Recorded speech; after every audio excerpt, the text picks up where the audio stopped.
चला तर मोमोज बनवूया. तर मोमोज बऱ्याच प्रकारचे खाल्ले असेल, तर आज आपण तुरीच्या दाण्याचे मोमोज बनवूया. तर मी इथे तुरीचे दाणे काढलेले आहे, तर आपण तुरीच्या दाण्याचे मोमोज करूया. दिलेला एका ताटामध्ये तो गाळून घेतलेला आहे. आता याच्यामध्ये मीठ टाकते आणि मग मीठ टाकते मी. आता पाणी टाकते भिजवायसाठी.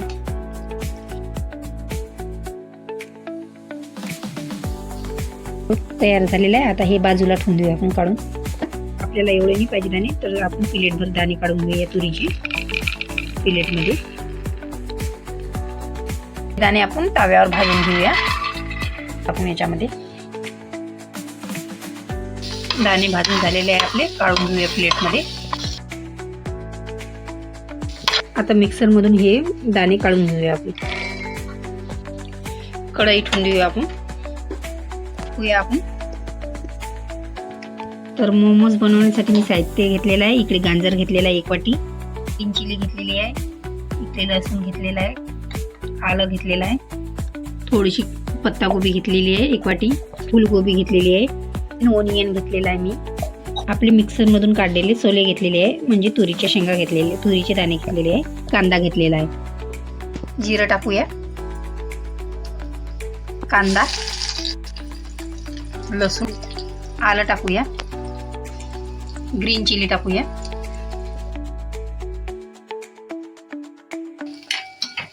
हळद टाकूया आपण थोडीशी,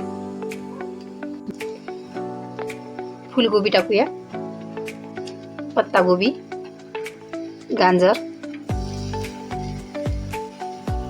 आपले तुरीच्या शेंगाचं बेटर.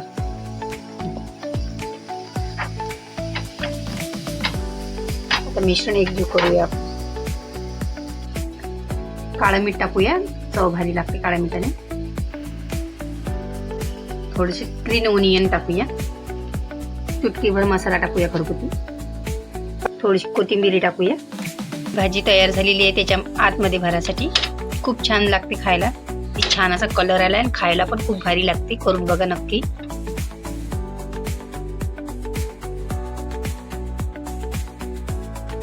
पापड्या लाटून झालेले आहे.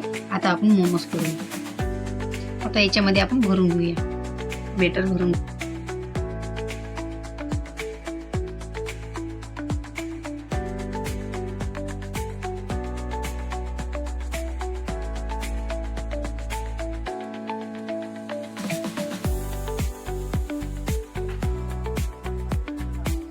बघा अशा प्रकारे सर्व मोमोज करून घेऊया आपण.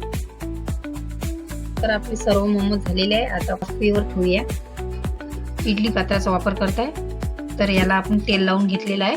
तर याच्यामध्ये आपले मोमोज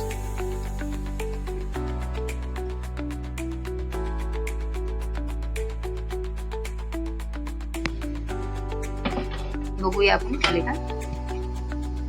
बघा आपले मोमोज छानपैकी झालेले आहे. बघा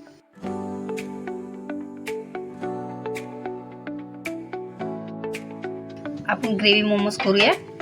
तर मी टाकूया लसूण, टाकूया आपण आलं, टाकूया कांदा, टाकूया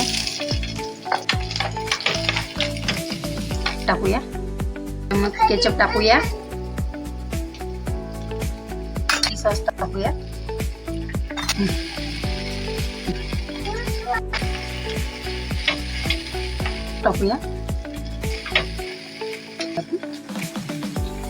व्हाईट व्हिनेगर अर्धा चमच टाकूया, कॉर्नफ्लॉवर टाकूया, आपलं मोमोज टाकून देऊया, थोडंसं चवीनुसार मीठ टाकूया. आता ओनियन टाकूया, ग्रीन ओनियन.